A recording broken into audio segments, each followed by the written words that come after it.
Hi, I'm Wendy, and I'm a reference librarian at Grandview Heights Public Library.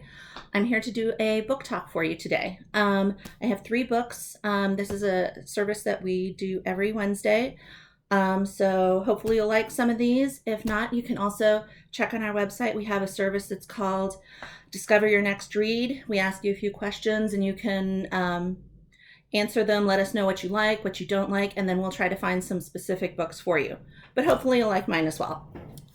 The first book that I chose to talk about today is called Rebel by Beverly Jenkins. This actually came out 2 years ago, but the second one in the series just came out 2 months ago, so I thought this would be a good one to start with. I'm really not a huge fan. I don't read a lot of romance books, but I'd heard many good things about the author. She's actually from Michigan, and so I wanted to read one of her books. She's known for doing just an intense amount of historical research, incorporating events that occur, that sort of thing.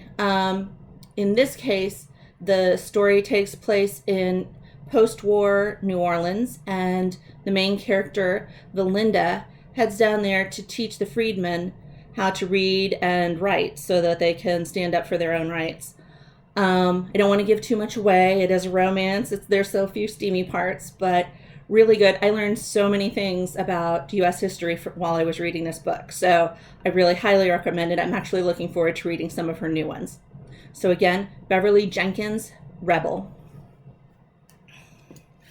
The next book that I have here is by Nnedi Okorafor. It's called Remote Control. This came out just in January.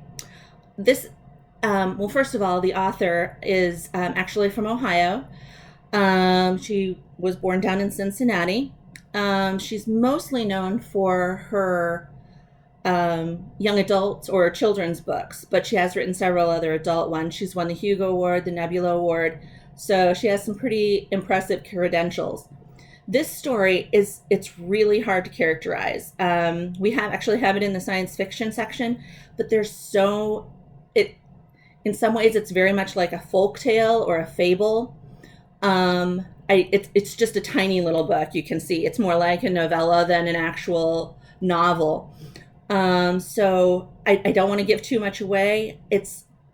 Like I said, it's like nothing that I've ever read before. There's science fiction elements. There's like local customs. It takes place in Ghana.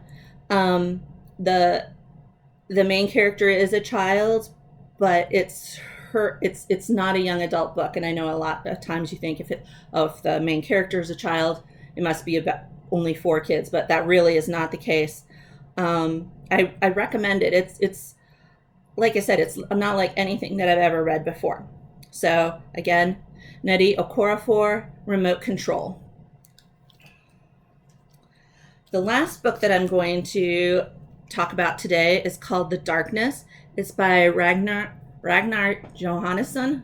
I think that's the correct pronunciation.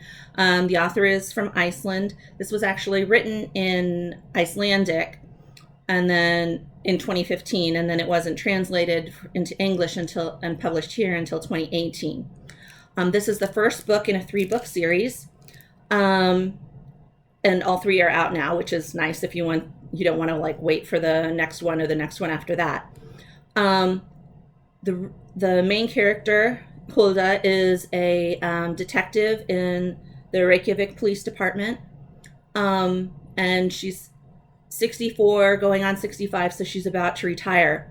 The thing that I find really interesting about this series is that, again, this is the first book in the series. She's 64, 65 years old. The second book in the series takes place 10 years earlier, maybe even 20. The third book in the series takes place 20 years before that. So it's going back in time and in her history of being a police officer. So that's not something that I've ever seen in a mystery series before. Thought it was kind of interesting. It's also, it kind of has this like Icelandic noir feel. Again, not something that you come across very often in books. So again, The Darkness by Ragnar Jónasson. So those are the books that I have for you today. Hopefully one of those will interest you. We will have a list attached so that to links for the books if you want to put them on hold. And again, I hope you tune in next week and find your next read. Bye-bye.